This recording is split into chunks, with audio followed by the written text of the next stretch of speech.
그래서 제목은 lecture notes, the simplest neural network ever 라고 뒤에 있는데 예전에 쓴 글인데 그냥 조금 더 고쳐서 써봤습니다. 그래서 이게 내가 생각할 수 있는 가장 간단한 형태의 뉴럴 네트워크를 지금 설명을 하려고 하는 겁니다. 그래서 내가 생각할 수 있는 가장 간단한 형태의 뉴럴 네트워크는 사실은 5줄이에요. 그래서 여기에 보면은 이게 마치 5줄이 좀 넘는 것처럼 보이지만 사실 여러분들이 이걸 콜앱에다가 잘 적어 놓으면 사실은 5줄에 다 맞출 수가 있어요. 그래서 이 가장 간단한 5줄의 모형을 가지고 뉴럴 네트워크의 안에 구조가 어떻게 움직이는지 이걸 좀 살펴보고 해보도록 하죠. 첫 번째 줄은 import TensorFlow as TF. 그러니까 TensorFlow라고 하는 애를 내가 임포트를 하고 걔를 TF라고 부르겠다. 그런 다음에 TensorFlow 모형을 만들려고 하는데 그 첫 번째 명령어는 TF keras sequential이라고 하는 말입니다.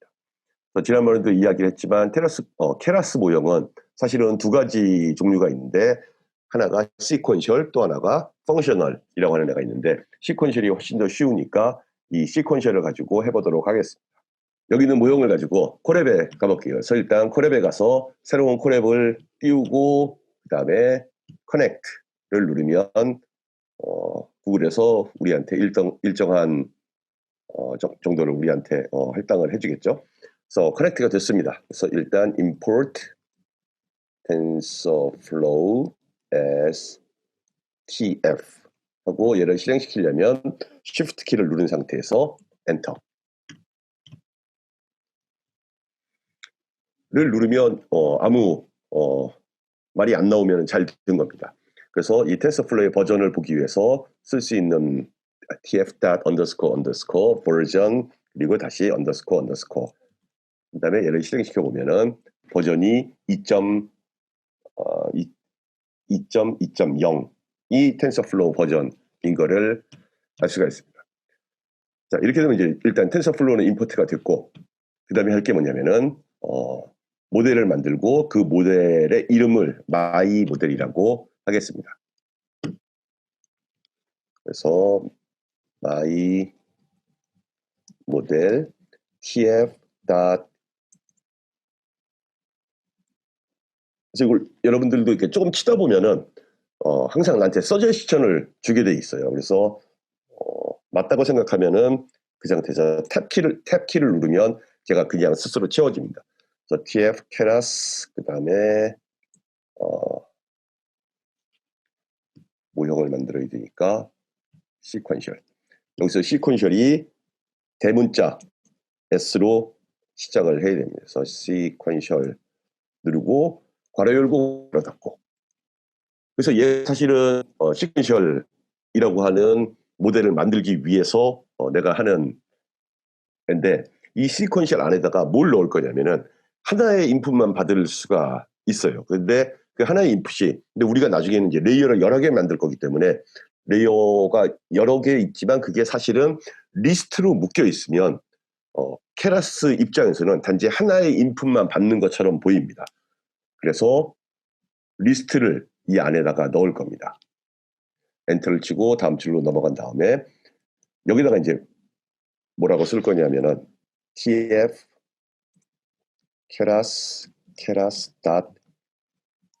layers 우리가 만들 레이어 이름은 dense 그리고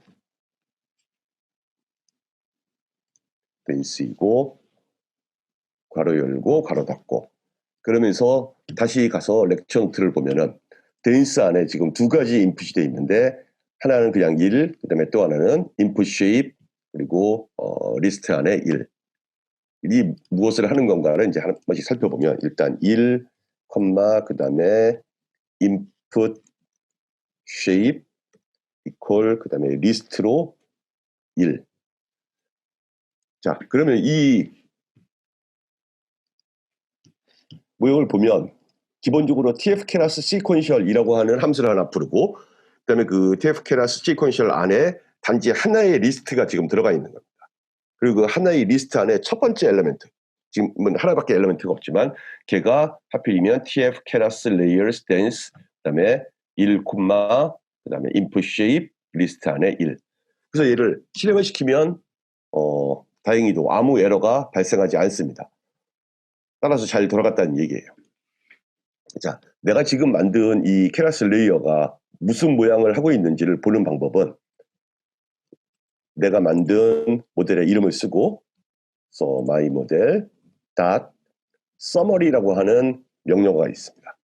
그러면은 얘는 뭘 보여주냐면은 방금 전에 내가 만든 모형이 어떻게 생겼는가 그 안을 보여주는 거예요. 그래서 여기 읽어보면은 모델은 시퀀셜이라고 되어 있어서 아마 여기 있는 시퀀셜이 우리가 지금 만든 TF 케라스 시퀀셜하고 연관이 있을 거라고 생각할 수 있지만 연관이 있기도 하지만 사실은 별 연관이 없기도 해요. 그래서 일단 모델 이름이 시퀀셜이고 그다음에 여러분들이 또 한번 봐드릴 게 이게 댄스, 레이어 이름이 댄스라고 되어 있습니다. 그런데 내가 만약에 지금 여기 보면은 3번 셀인데 여기가 여기가 1번, 2번 내 화면에서 내가 3번 셀인데 내가 3번 셀을 다시 실행시킬 수 있어요. 그러면 지금 여기에 있는 요 1, 2, 3, 4는 이 셀들이 실행된 순서를 나타내는 거여가지고 지금 내가 이 네 번째 셀까지 실행시켰기 때문에 셀 번호가 4번이 됐죠. 근데 내가 3번 셀을 다시 실행시키고 나면 얘 번호가 5번으로 바뀔 거예요. 그래서 5번으로 바뀌면 그냥 얘가 그냥 실행됐다라고 하는 의미고 그 다음에 다시 이 모델 서머리를 보면은 아까하고는 다르게 모델의 이름이 sequential underscore 1으로 바뀌어 있습니다. 그래서 사실은 텐서플로우는 내가 새로운 모델을 만들 때마다 또는 만든 모델을 다시 디파인 할 때마다 계속해서 새로운 번호를 붙여줘요. 그래서 여기에 있는 이 시퀀셜 얘가 1인지 2인지는 별로 중요하지 않고 그냥 가장 내가 마지막에 만든 애가 여기에 표현된 데라고 생각하면 됩니다. 네, 또 하나 레이어의 이름도 여기에 지금 보면 아까는 그냥 댄스였는데 지금은 댄스 언더스코어 1으로 바뀌어 있죠. 그래서 얘도 내가 새로운 레이어를 만들 때마다 새롭게 이름을 붙여주니까 우리가 여기에 있는 이 시퀀셜이나 또는 댄스 1에 대해서는 그렇게 큰 신경을 쓸 필요가 없어요. 자, 그러면 내가 지금 만든 레이어가 어떤 모습인가를 다시 렉처 노트를 통해서 가서 보면 내가 그림을 하나 그려놨는데 지금 우리가 만든 레이어가 요 점선으로 되어 있는 부분을 만든 거예요. 그래서 레이어는 하나가 있고 그 레이어 안에 노드라고 하는 애가 있는데 그 노드가 하나만 들어있는 경우가 지금 우리가 만든 이 모형입니다. 일단 노드가 하나만 있다고 하는 거는 어떻게 확인을 할 수가 있냐면 여기에 적는 요 첫 번째 1이라고 하는 숫자가 내가 그 레이어 안에 몇 개의 노드를 갖겠다라고 하는 거를 정의하는 숫자예요. 그래서 이 숫자는 누구한테 영향을 주냐면은 모델 서머리에서 봤을 때 아웃풋 쉐입에 보면은 none, 1이라고 있죠. 일단은 요 앞에 있는 none은 일단은 잠깐 무시하기로 하죠. 요 다음에 있는 숫자 1이 뭐냐면은 이 레이어가 첫 번째 레이어이기 때문에 자기의 인풋이 누구인지를 알아야 돼요. 그러니까 인풋이 어떤 모양인지를 알아야 돼요. 그래서 우리가 인풋 쉐입으로 이런 애를 줬는데 얘가 뭘 의미하는지는 조금 이따 설명할게요. 아무튼 인풋이 있고 그 다음에는 이 레이어에 아웃풋이 있어야 되는데 아웃풋은 한 노드에서 하나의 아웃풋만 나갑니다. 그래서 지금 우리의 노드가 하나밖에 없기 때문에 여기에 아웃풋도 하나밖에 없는 것처럼 표시가 됩니다. 그래서 내가 만약에 이 댄스 레이어에서 노드를 10개를 만들고 싶다 하면은 댄스 10이라고 바꿔주면 돼요. 여전히 인풋 쉐입은 지금은 신경 쓸 필요가 없습니다. 그리고는 한 번의 결과를 보기 위해서 내가 여기 있는 마이 모델 서머리를 가지고 와서 위쪽 셀에다가 같이 붙여놓을게요. 그러면은 이 셀을 실행시키면은 모델이 새롭게 정의되고 그 다음에 그 모델의 서머리까지 같이 보여주는 게 되겠죠. 자, 이번에는 어떻게 바뀌었냐면은 아웃풋 쉐입의 이 모양이 none by 10으로 바뀌었어요. 그래서 얘는 누구를 따라가냐면은 내가 몇 개의 노드를 만들겠다와 얘의 숫자는 항상 커리스판딩 하는 거예요. 그래서 내가 예를 들면 100개의 노드를 만들겠다. 그러면 아웃풋 쉐입도 100개로 바뀌어 있습니다.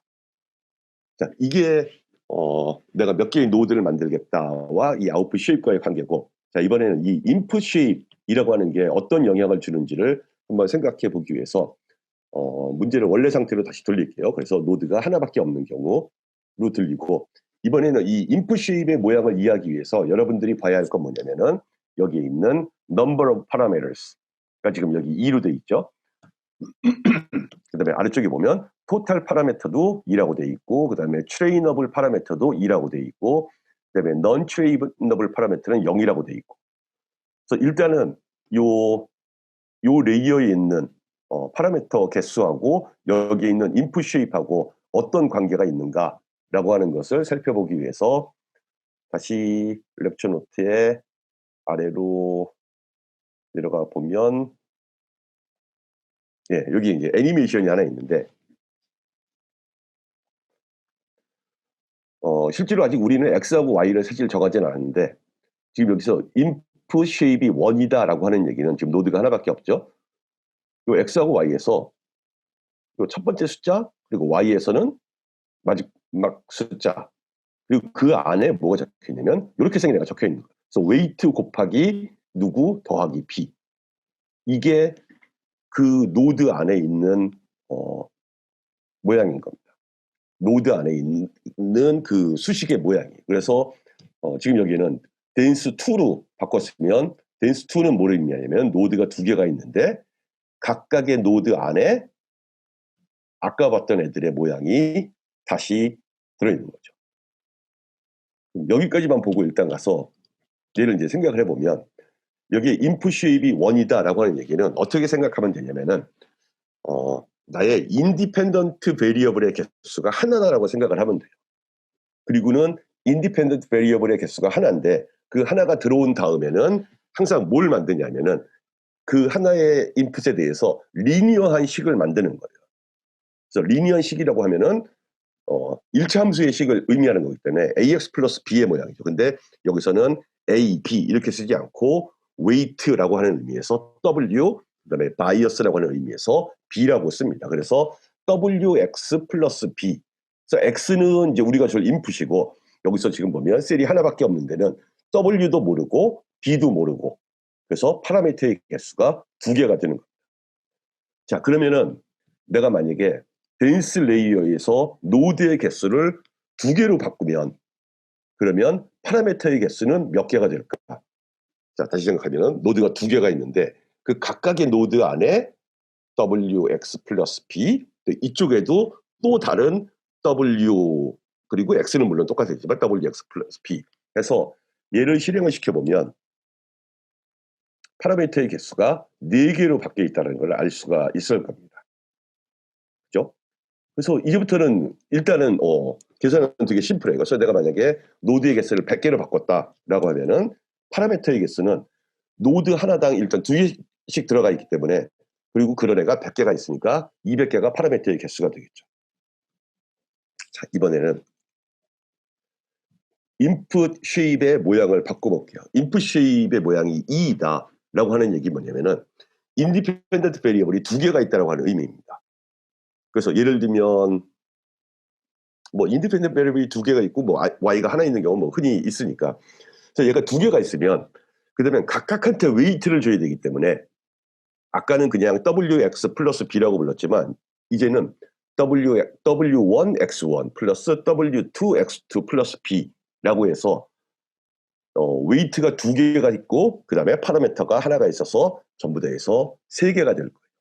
실행시켜보면 파라미터의 개수가 세 개가 됐죠. 그래서 노드 하나에 세 개가 있는 겁니다. 내가 만약에 인풋 쉐입이 우리가 봤던 것 중에서는 28 x 28을 한 줄로 쭉 만드는 그런 애가 있었는데 28 x 28이면 잘 모르겠는데 784다. 그래서 만약에 인풋 쉐입이 784일 수도 있어요. 그 784는 어찌어찌해서 이렇게 784개를 다 만든 거니까. 그러고 나면 노드가 하나밖에 없을 때 파라미터의 개수는 몇 개가 되는가를 보면 785개가 됩니다.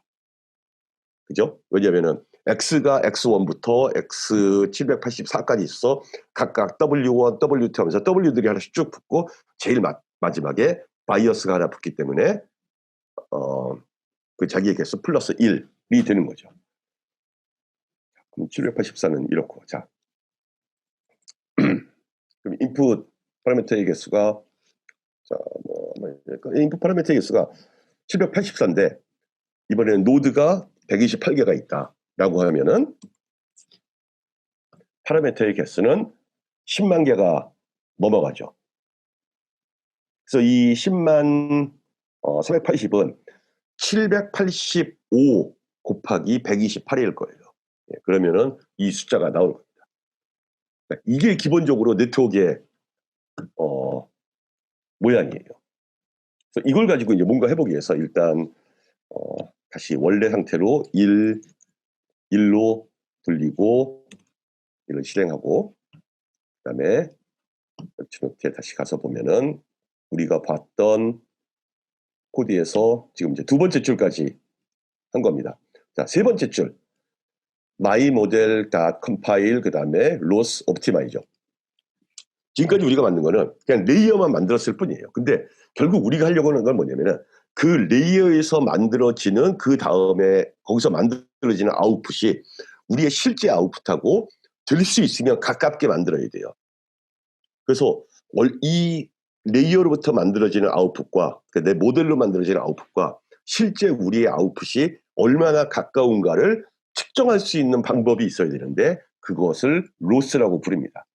그래서 로스에는 여러 가지 종류가 있지만 일단 우리가 생각할 첫 번째 로스는 mean squared error라고 해서 각각을 제곱한 다음에 다 썸을 해서 이렇게 n으로 나눠서 평균 제곱 오차가 될 테고, 그래서 이렇게 해서 오차를 정의할 수 있고, 그 다음에 그 오차를 줄이기 위해서 어떤 방법으로 그 오차를 줄이기 위해서 갈 것인가 하는 그 방법들이 여러 가지가 있는데 그 중에서 하나를 우리가 선택을 해야 됩니다. 그래서 그 선택하는 걸 가지고 옵티마이저라고 부르고, 그 옵티마이저도 몇 가지 종류가 있는데 텐서플로우에서는 이 아담이라고 하는 옵티마이저를 이그젬플로 제일 많이 사용하기 때문에 우리도 똑같이 아담이라고 했습니다. 그래서 이걸 가서 다시 코드를 써보면, 자, 이제는 모델을 만들었고, my 모델, 그리고 이 정보를 주는 그 함수가 뭐냐면은 compile이라고 하는 함수, compile 그리고 괄호 열고 최소한 두 개를 줘야 돼요. 그래서 일단 나의 로스가 누구인가, 물론 순서는 상관없습니다. 옵티마이저를 먼저 써도 되고 로스를 나중에 써도 되는데 아무튼 요 키워드는 맞아야 돼요. 그래서 로스로 mean squared error, 그 다음에 콤마 옵티마이저로 아담 이라고 한 다음에 실행을 시켜보면 별 에러 없이 끝났으면 얘가 모델한테 새로운 정보를 넣어주게 된 겁니다. 그리고 난 다음에 그 다음 줄을 보면은 모델 fit 그리고 0과 1. 그래서 여기가 뭐냐면은 데이터를 주는 거예요. 그러니까 x하고 y가 누군지 우리는 아직 이 모델한테 주지 않았기 때문에 그 x가 누구고 y가 누구다라고 하는 거를 주는 겁니다. 그래서 지금 이 경우에는 그냥 x는 0, y는 1이라고 해서 준 건데 나는 여기서는 예를 들어서 my 모델 x로 1, 그 다음에 y로 2 이렇게 줄 수 있겠죠. 그래서 이렇게 주면은 그런데 my model dot fit라고 해서 x하고 y까지만 주면은 딱 한 번만 돌아요. 그래서 사실은 한 번만 돌면 안 되기 때문에 여기다 어떤 애를 더 넣어주면은 발음이 좀 이상한데 epax라고 하는 애를 넣어줍니다. 그래서 이 epax는 나중에 설명을 하겠지만 여기 지금 설명이 나왔네. Trained model for a fixed number of epochs. 그래서 그리고 이 epochs는 뭐냐면은 iteration on a dataset. 그래서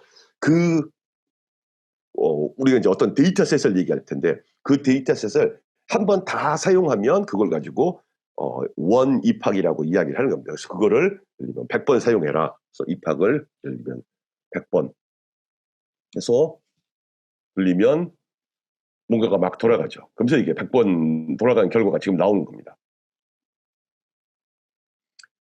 이렇게 되면 내 모델이 다 트레이닝이 된 거예요. 그리고 나면은 내가 이걸 가지고 할 수 있는 마지막 문장은 뭐냐면은 내 모델을 가지고 실제로 프레딕션을 해보는 겁니다.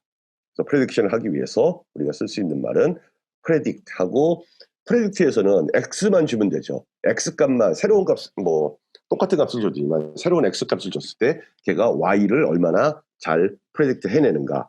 그래서 x 값으로 내가 만약에 1을 줬다 하면은 얘가 y 값으로 predict한 게 1.16이라고 하는 했는데, 지금 이거는 뭐 거의 의미가 없는 숫자죠. 왜냐하면 일단 주어진 데이터 포인트 하나만 지금 준 거고, 그래서 별로 의미가 없어요. 그래서 아무튼 여기까지가 이게 모델을 우리가 텐서플로우로 임포트하고, 그다음에 레이어를 만들고, 그다음에 로스와 옵티마이저를 제공을 해주고, 어떤 로스와 어떤 옵티마이저를 사용할 거다. 그리고 그걸 가지고 데이터를 줘서 피팅을 시키고, 그런 다음에 프레딕트를 해보는 이 5줄.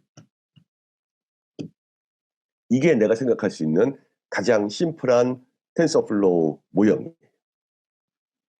그렇게 my model fit에서 입폭 전의 숫자가 무엇인지 설명드립니다. 입학 앞에 있는 숫자가 뭐냐면은 여기에 1하고 2를 줬는데 이게 나의 x와 y예요. 그러니까 여러분들이 지금 생각을 해보면 여기 다, 자, 지금 딱 5줄인데 import tensor 5줄이 아니구나. 예, 없애버려야지. 자, import tensorflow as tf. 그래서 tensorflow import 했죠. 그 다음에 my 모델이라고 해서 내가 이 레이어 안에, 그러니까 지금 레이어를 하나밖에 안 썼고, 그 다음에 그 레이어 안에 노드의 개수가 몇 개다 까지만 만들었어요. 아직 x가 누군지 y가 누군지 x의 모양이 어떻다라고만 이야기를 했지 x가 실제로 누군지 얘기를 안 했어요. 그 다음에 우리가 컴파일 부분에서는 로스하고 옵티마이저를 뭐로 쓰겠다. 그리고 실제로 피팅을 시키려면 실제 데이터가 있어야죠. 그래서 내가 여기다가 그냥 임의로 1과 2를 넣은 거예요. 사실 우리가 이미 이 인풋 쉐입이 1이라고 얘기를 했기 때문에 여기다 내가 데이터를 더 넣을 수가 있어요. 예를 들면 10, 뭐 20, 30. 그러면은 얘가 지금 인디펜던트 베리어블의 개수가 늘어난 게 아니라 이그젠플의 개수가 늘어난 거예요. 그래서 지금 나한테 마치 4개의 데이터 포인트가 있는 것 같은 거죠. 그래서 그러니까 4개의 샘플이 있는 것 같아요. 그래서 X하고 Y하고 기본적으로 사이즈가 맞아야죠. 요게 원 디멘전일 때는. 그래서 2, 뭐 20, 뭐 3, 50. 물론 굉장히 이제 의미 없는 숫자이지만 얘를 가지고 기본적으로 뭐라고 생각하면 요 첫 번째 리스트가 나의 X고, 그 다음에 요 두 번째 리스트가 나의 Y다라고 생각을 하면 되는 겁니다. 얘를 실행시키면 얘가 또 막 돌아가요. 그래서 뭔가 계산을 해요. 뭐가 계산됐는지 모르겠지만 아무튼 뭔가 계산을 한 거예요. 그걸 가지고 내가 그러면 x가 2일 때 y 값이 얼마냐를 프레딕트 해봐라 라고 하면은 얘가 1.65입니다 하면서 별로 좋지 못한 결과를, 뭐 이게 좋은지 좋지 못한지는 그 다음에 이제 우리가 나중에 생각해 봐야지만 이런 결과를 주는 겁니다. 그리고는 이 모델 피팅을 할 때마다 계속 이 아웃풋이 길게 나와서 얘를 이제 줄이는 방법으로 그래서 뭐라고 쓸 수가 있냐면은 볼버스 모드를 내가 설정합니까? 볼버스가 뭐냐면 말이 많은 걸 가지고 볼버스라고 하는데, 그 볼버스를 false로 하면 그러면 얘가 아웃풋을 줄여줍니다. 그래서 얘는 실행을 시켜도 그냥 실행됐다라고만 나오는 겁니다. 그래서 지금은 이 모델이 얼마나 좋으냐 나쁘냐를 지금 얘기하는 게 아니라 단지 요 5줄의 코드를 가지고 우리가 가장 간단한 뉴럴 네트워크를 만들 수 있다라고 하는 거를 설명한 겁니다. 질문이 많구나. 컴파일이 뭔지 한 번 더 설명해 주세요. 그러니까 컴파일은 우리가 그러니까 처음에 이제 모델 그러니까 케라스 시퀀셜 하면서 시퀀셜 모델을 만들었죠. 근데 이 모델은 뭘 모르냐 하면은 마지막 이 모델에서 만드는 아웃풋과 거기서 추측한 y와 그다음에 실제 y와의 차이를 어떻게 계산해야 되는지한테 우리가 모델한테 설명을 안 해준 거예요. 그래서 그 오차를 어떤 방식으로 계산할래? 그래서 쉽게 생각할 수 있는 게 당연히 mean squared error죠. 그래서 각각을 실제 값과 예측된 값의 차이의 제곱을 썸을 해서 평균을 낸다. 이거 말고도 예를 들면 둘 사이의 차이의 절대값을 썸을 해서 평균을 낸다. 이런 애도 또 가능하기 때문에 내가 어떤 모델, 어떤 로스 펑션을 사용할 것인가를 정의를 해줘야 되고, 그 다음에 얘를 어떤 방식으로 얘를 이 미니멈을 만들 것인가, 로스를 줄이는 방법을 쓸 것인가라고 해서 아담 옵티마이저라고 하는 애를 얘기를 해야 됩니다. 이 옵티마이저는 우리는 그냥 거의 틀림없이 항상 아담을 쓸 거예요. 로스의 의미가 뭐냐면은, 자, 한번 써보죠. 우리한테 x가 있고 이 x가 들어가서, 그래서 x는 예를 들면 뭐 2, 3, 5, 7, 11 뭐 어떻게 쓰다 보니까 다 소스를 썼는데, 그리고 여기에 레이어 하나, 그 다음에 뭐 노드, 그리고는 뭔가 y를 만들어냈죠. 그러니까 여기선 좀 여기 하나가 더 있어야 되네 사실은. 왜냐하면 이게 y가 딱 이렇게 되기 위해서는. 그래서 지금 여기서 이렇게 나온 y는 사실은 y 해시예요. 실제 y는 따로 있겠죠. 그래서 2에 대해서는 예를 들면 뭐 3에 대해서는 4, 6, 8, 12. 여러분들이 지금 내가 쓴 거 보고는 아, 이게 둘 사이에 어떤 관계구나 라고 이제 예측할 수 있겠지만, 처음에 얘는 y값으로 그냥 아무거나 막 찾아내는 거. 그러면은 우리가 하는 건 뭐냐면은 여기서 예측되는 y 햇과 실제 값인 y가 서로 차이가 안 나도록, 그래서 이게 오차겠죠. 그래서 오차를 제곱한 애를 썸을 해서 나누면 얘가 mean squared error 라고 불리우는 어떤 오차의 척도가 되는 겁니다. 그래서 이렇게 적용할 수도 있고, 또는 뭐 원하면 꼭 얘가 아니라 뭐 y hat 마이너스 y의 절대값에 예, 이러면 얘는 이름이 mean absolute error. 그래서 이거 말고도 이제 몇몇 가지 종류들이 더 있어요. 그래서 이걸 이제 어떤 경우에 어떤 로스를 사용하는가라고 하는 것도 이제 설명을 하겠지만, 일단은 그냥 로스가 얘다. 그러니까 우리가 예측하는 값과 실제 값의 차이를 의미하는 겁니다.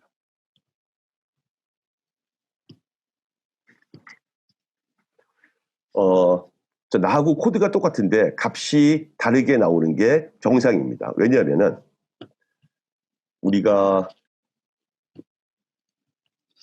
내가 여러분들한테 모형을 설명할 때 뭐라고 얘기했냐면은, 이렇게 레이어가 있고 이 노드가 있는데, 이 노드 안에 뭐가 있다라고 얘기하냐면 W 곱하기 얼마 더하기 B가 있다라고 그랬어요. 그리고는 이 W와 B를 찾는 게 이 모형이 하는 일이에요, 사실은. 왜냐면 W 곱하기 얼마 더하기 B가 사실은 뭐가 될 거냐면, 이게 사실은 Y 해시 될 거거든요. 그래서 이 Y 핵과 실제 Y와의 차이를 미니마이즈 시켜주는 W와 B를 찾는 게 우리의 문제인데, 그러면 처음 W와 B를 어떻게 주냐? 그게 사실은 랜덤이에요. 사실은 랜덤하게 주기 때문에 여러분들하고 나하고 시작점이 달랐던 거예요. 그래서 어떻게 옵티마이즈 시켰는데 우리가 딱 100번만 하라 그랬기 때문에 100번 하고 난 다음에 여러분들의 WB와 내 WB가 같을 리가 없겠죠. 따라서 내가 이 X에다가 어떤 값을 줬을 때 나오는 값은 서로 다르게 나오는 게 그게 정상입니다. 다만 이제 우리가 좀 더 제대로 된 모형을 돌렸을 때는 이 W하고 B가 굉장히 그러니까 수렴하도록, 예. 그래서 나하고 여러분들께 굉장히 수렴할 수 있도록 해야겠지만 이게 여러분들이 아웃풋이 나하고 다른 거는 당연한 겁니다. 그렇죠. 이게 방금 전에 설명합니다. 프레디ction 리절트는 당연히 다릅니다. 왜냐하면 처음 이니셜라이제이션이 다르기 때문에. 그리고 피팅된 모델의 파라미터를 확인할 수 있는 방법이 있는지 궁금합니다. 그래서 피팅하고 프레딕트까지 하고, 그 다음에는 어떻게 볼 수가 있냐면은 my model dot 하고 치면은 우리가 쓸 수 있는 수많은 애들이 나와요. 근데 이 중에 아마도 get weights 하면은 예, 여기 보면은 0.8999 그다음에 여기에 0.45 이렇게 나오죠. 그래서 일단 이렇게 이제 하나하나씩 나오는 게, 우리가 이 모델 서머리를 보면 파라미터가 두 개였잖아요. 그래서 하나가 W고 하나가 B인 겁니다. 그래서 여러분들 값이 당연히 내 값하고 다를 거예요. 그래서 하나가 W, 하나가 B. 그리고 물론 이제 이게 모형이 변하면, 그래서 예를 들면 내가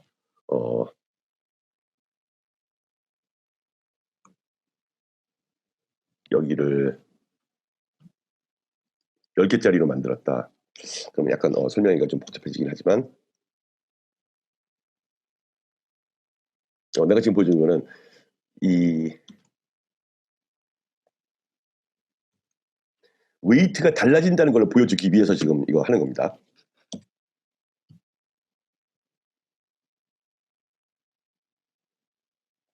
자, 아까하고는 모양이 다르죠.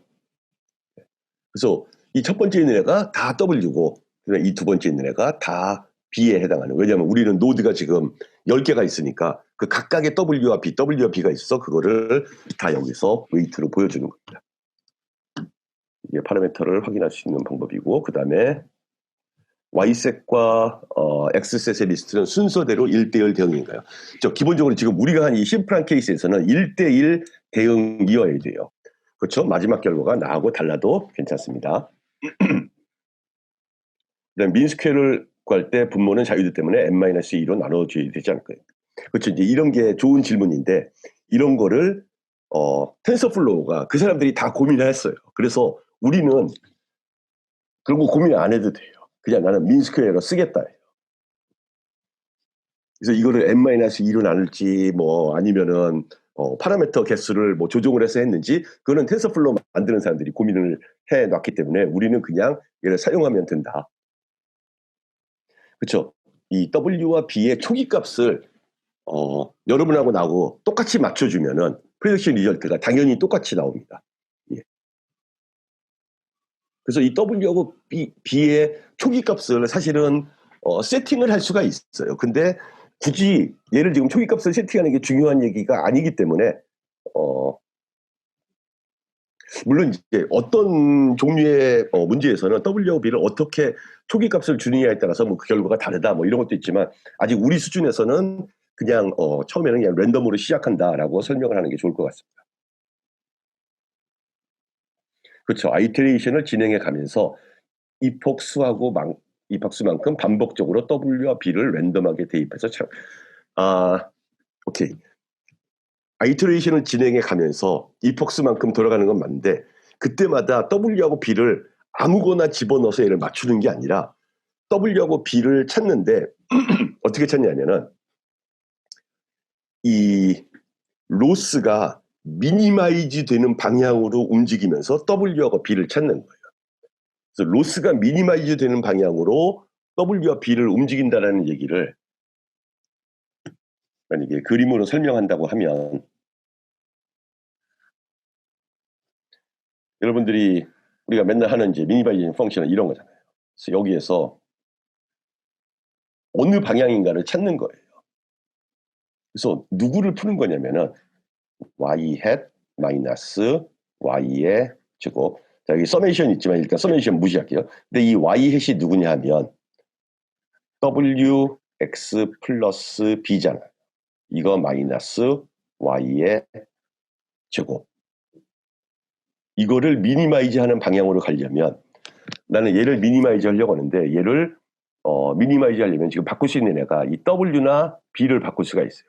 그러면 뭘 해야 되냐면은 얘를 W에 대해서 미분을 하고 그 다음에 똑같은 애를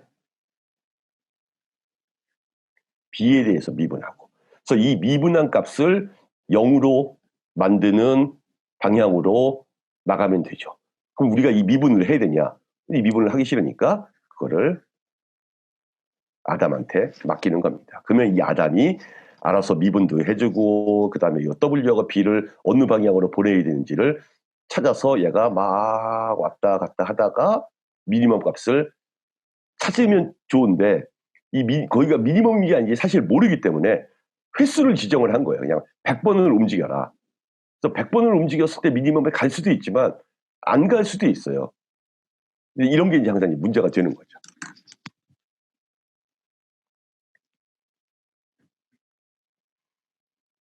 그렇죠. 기본적으로 노드 1일 때는 y햇은 wx 플러스 b의 형식으로 회귀 분석과 동일한 모습인데, 그래서 이제 여러분한테 얘기했는 게 요 덴스 레이어의 끝에다가 뭘 넣냐면은 액티베이션이라고 하는 것을 넣을 수가 있습니다. 그래서 이 액티베이션이 우리가 지난 시간에 했던 여러 가지 예 중에 하나가 렐루예요. 그래서 렐루가 뭔지 기억이 나죠. 맥스 그 리니어 펑션과 0 사이의 큰 값을 렐루로 액티베이션 펑션을 쓸 수 있어요. 그래서 얘를 굳이 우리가 이 노드 안을 실제로 다 써보면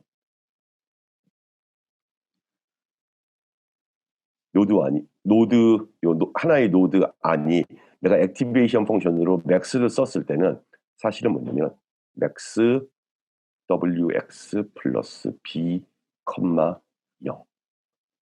그래서 이 액티베이션이 없으면 그냥 wx 플러스 b예요. 그리고 액티베이션도 종류가 있어요. 그래서 렐루가 이 모습이고, 예를 들면 액티베이션 펑션으로 예를 들면 소프트맥스를 쓰겠다라고 하면은 액티베이션 펑션이 이렇게 생기네요. exponential 마이너스 wx 플러스 b분의 1. 이런 식으로 해서 아웃풋이 나오는 겁니다.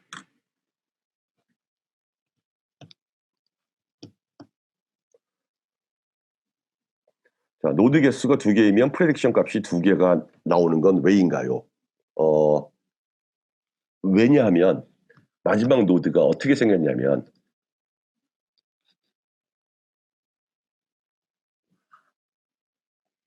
노드가 2개면 이렇게 2개의 아웃풋이 있잖아요.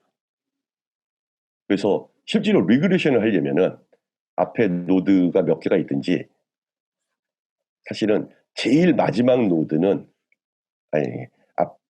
앞에 레이어에서 노드가 몇 개가 있든지 제일 마지막 레이어는 리그레션을 하려면 노드의 개수가 하나만 있어야 돼요. 그래서 모든 애들이 여기에 다 모여서 하나의 아웃풋만 나오도록 만들어야 됩니다. 그래서 사실 여기 있는 이제 얘가 좋은 애가 아니에요. 그러니까 리그레션을 하기에는 적당한 애가 아니에요. 그래서 여기에다가 컴마를 하고 다음 줄로 내려가서 tf keras layers dense 그 다음에는 1이라고 적어주면 지금 우리가 2개의 레이어를 만든 겁니다. 그래서 첫 번째 레이어가 노드가 10개가 있는 애고, 그 다음 레이어는 노드가 하나만 있는 애. 그래서 얘를 가지고 돌려보면 레이어가 2개가 있다는 걸 알 수가 있습니다. 그래서 2개가 있고, 자, 파라미터의 개수를 생각을 해보면 위쪽에 있는 레이어는 파라미터의 개수가 20개예요. 왜냐하면 인풋 쉐입이 1이기 때문에 W 하나, B 하나. 그래서 한 노드에 2개씩 있는데 그런 애가 10개가 있으니까 20개가 첫 번째 파라미터의 개수죠. 근데 그 다음 노드로 오면, 그 다음 레이어로 오면, 그러니까 두 번째 레이어부터는 인풋 쉐입을 써줄 필요가 없어요. 왜냐면은 이게 덴스 레이어면은 위쪽에 있는 모든 아웃풋을 다 받아들이기 때문에 이 하나의 노드로는 10개의 인풋이 들어가요. 따라서 파라미터의 개수는 W가 10개가 있고 더하기 B 해서 파라미터의 개수가 11개가 돼요. 그래서 토탈 파라미터의 개수는 31개가 됩니다. 그리고 여기에 이제 트레이너블과 넌 트레이너블이 있는데, 지금 우리가 그러니까 일부러 내가 어떤 노드에 어떤 레이어의 노드 값을 일부러 변화시키지 않겠다라고 세팅을 할 수가 있어요. 그러면은 거기에 웨이트나 바이어스 값은 변하지가 않게 할 수가 있는데, 그거는 이제 어드밴스드고 우리는 그렇게 할 이유가 없기 때문에 그냥 다 트레이너블, 여기서 트레이너블이라고 하는 얘기는 다 그 값을 맞추려고 하는 그런 애가 된다라고 하는 의미입니다. 그다음에 WB 설정을 적절하게 해주면 피팅 시간이 많이 줄거나 설공 가능성이 달라질 때 W와 B를 설정해주는 방법이 따로 있나요? 따로 있습니다. 예. 그래서 그거를 여러분들이 어디서 잠깐 볼 수 있냐면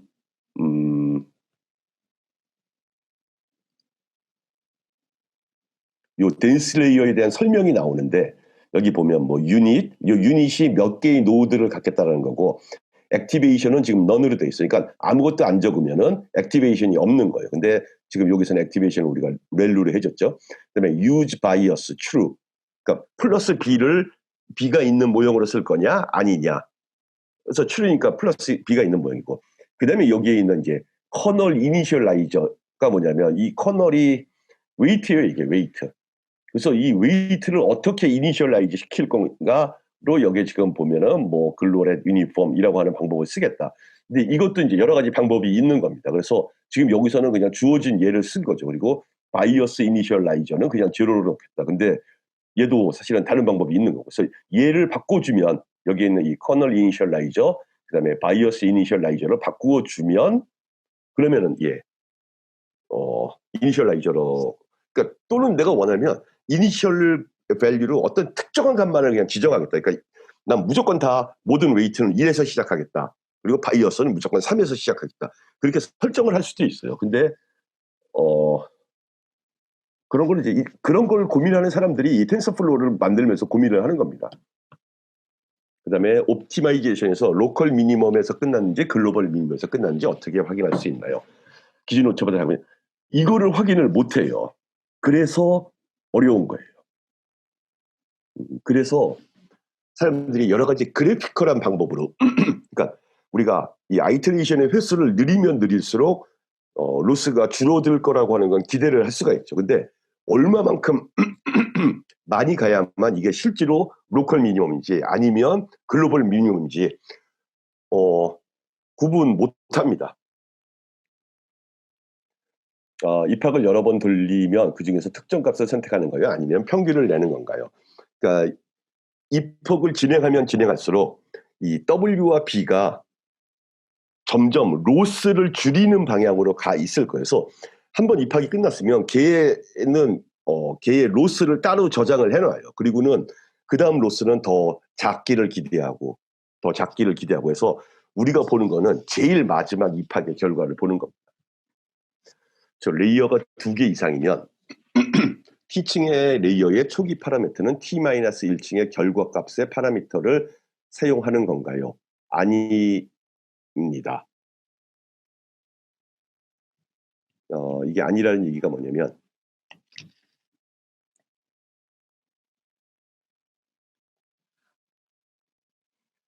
여기에 하나의 레이어가 있고 여기에 또 다른 하나의 레이어가 있고 여긴 2개의 노드, 여긴 하나의 노드. 여기도 WXB, 여기도 WXB. 물론 이 X는 같은 겁니다. 여기 W하고 B는 다른 거죠. W1, B1, W2, B2. 그리고 여기에 W3 이고 그 다음에 얘네들이 들어와요. 여기에 W3, 그 다음에 여기는 W4에서 얘가 일로 들어와요. 플러스 B 3. 그래서 여기 있는 이 W1, W2, W3, W4는 처음에는 그냥 다 랜덤으로 준다고 생각하면 돼요. 그래서 예를 들면 여기 그냥 난 무조건 2 곱하기 3, 여기는 무조건 3 곱하기 5, 여기는 무조건 그냥 0 곱하기 얼마, 또 0 곱하기 얼마 더하기 얼마. 그런 다음에 비네모칸 자리들이 변하는 거죠. X가 들어오면 따라. 그리고는 마지막에 Y 햇과 여기서 나오는 Y 햇과 Y를 비교해서 너는 0인 거보다 예를 들면 3인 게 좋겠다. 너는 여기 0인 거보다 마이너스 2인 게 좋겠다. 그리고 이제 더 좋은 결과를 얻기 위해서는 여기가 3이 아니라 2이면 좋겠다. 여기가 3이 아니라 여기는 플러스 5이면 좋겠다. 이런 식으로 바꿔나가는 겁니다. 이 바꿔나가는 거를 시스테매틱하게 바꿔나가는 거죠.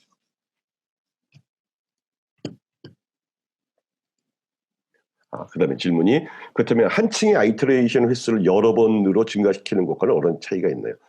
그러니까 어느 한 층의 아이터레이션 횟수만 늘릴 수는 없어요. 그냥 모든 애를 한번 다 해야만 마지막에 Y의 햇이 나오기 때문에 그 Y 햇을 가지고 앞에 있는 모든 W 값들, 앞에 있는 모든 B 값들을 쭉 거꾸로 조정을 해 나갑니다.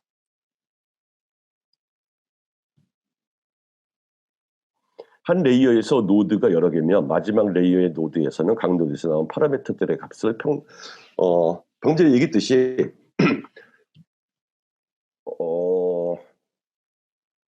노드는 기본적으로 뭘 제공하냐면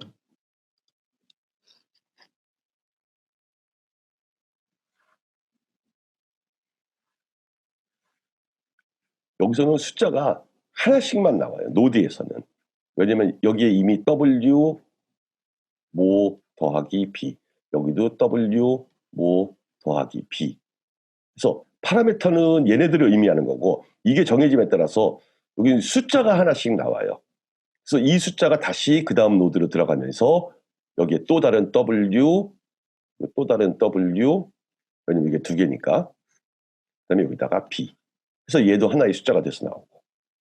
그래서 이쪽에 있는 웨이트하고 이쪽에 있는 웨이트는 다 다른 숫자들이에요. 그럼 T-1에서 티칭으로 갈 때 티칭에서의 인풋은 그렇습니다. 예. 그러니까 그 다음 축으로 갈 때는 그 앞층에서의 아웃풋이 그 다음 층의 인풋으로 들어가는 겁니다. 예.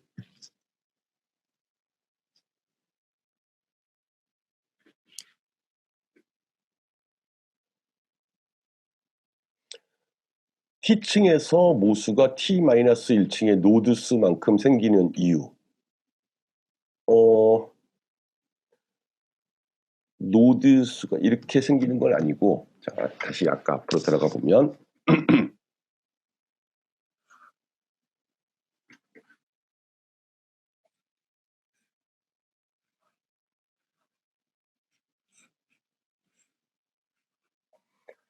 자, 이게 나의 첫 번째, 이게 레이어 1이고 이게 레이어 2입니다.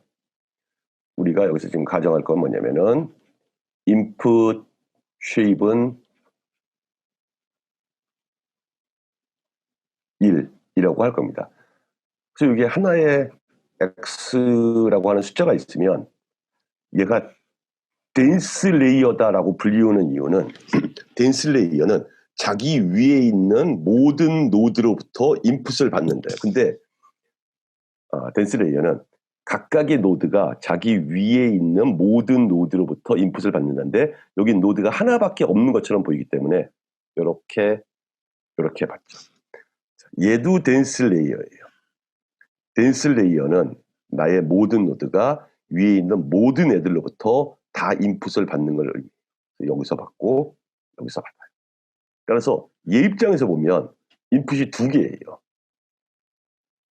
그리고는 인풋이 두 개고 그 다음에 바이어스가 하나가 있어서 요 앞에 있는 노드의 개수 더하기 1만큼이 요 하나의 노드의 파라미터의 개수가 되죠. 그럼 얘 입장에서 생각해보면 내가 몇 개를 받는가를 생각해보면 하나를 받죠. 그래서 웨이트가 하나가 있고 거기다가 바이어스를 하나 더해야 되고, 얘 입장에서 봐도 하나의 인풋을 받기 때문에 웨이트가 하나 있고 그 다음에 바이어스가 하나 있고, 얘 입장에서 보면 두 개의 인풋을 받으니까 두 개의 파라미터가 있고 그 다음에 바이어스가 하나가 있고, 이게 파라미터의 개수를 정하는 방법.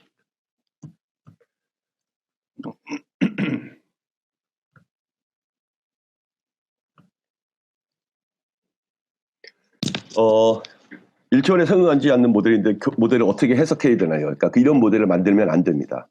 예, 해석할 수 있는 모델을 만들어야 돼요. 그러니까 이렇게 이상하게 만들어 놓으면 얘가 그 안에서 어떤 짓을 할 줄 몰라요. 그래서 내가 얘기했듯이 마지막은 리그레션인 경우에는 마지막 노드가 하나만 있어야 돼요. 그래야만 리그레션이 돼요. 그래서 마지막 노드에서 액티베이션 밸류 옵션이 필요가 없나요? 필요가 없는 게 아니라 일부러 안 넣은, 일부러 넣고 싶으면 넣어도 돼요. 근데 지금 리그레션에서 마지막 노드는 그냥 그 값을 보자의 의미인 겁니다. 그래서 이 액티베이션에다가 밸류를 반드시 넣어야 하느냐? 아니에요. 예. 그러니까 내가 안 넣고 싶으면 그냥 안 넣으면 됩니다. 다만 안 넣으면 거기서 나온 애들은 모두 다 리니어한 펑션이 나온다는 거죠. 근데 우리가 봤듯이 렐루 옵션은 얘가 이렇게 맥스 오퍼레이터의 역할을 해주는 애가 들어가서 사실 이 렐로 옵션을 쓰자라고 하는데 사람들이 의견을 모을 때까지 여러분들이 듣기에 좀 황당한 점이지만 20년이 걸렸어요. 내가 이따가 내가 지금 짜고 있는 이 프로그래밍을 돌린 다음에 한번 보여줄게요. 렐로 옵션이 아니라 다른 애를 쓰면 어떻게 되나. 그래서 일단 마지막 노드의 렐로 옵션은 그냥 안 넣기로 한 겁니다. 그렇죠. 모델을 피팅하기 전에 트레인셋과 데이터셋으로 나누는 게 좋습니다. 그런데 오늘 우리가 하는 거는 더 심플리스트 텐서플로우 모델 에버, 뉴럴 네트워크 모델 에버이기 때문에 될 수 있으면 그냥 간단하게 보여주려고 이렇게 여러분들한테 스텝을 그냥 아주 간단하게 사실은 텐서플로우라는 게 별거 아니다. 그리고 이제 여기서 더 들어가면 여러분들이 얘를 트레인셋과 데이터셋으로 나누고 뭐 해야 되는데 그 모든 것들의 그러니까 그 모든 것에 혼동되기 전에 실제로 모델 피팅이란 이런 거다라고 하는 걸 설명하기 위해서 이렇게 트레인셋, 데이터셋으로 나누지 않았습니다. 나중에는 이걸 이렇게 해야 됩니다.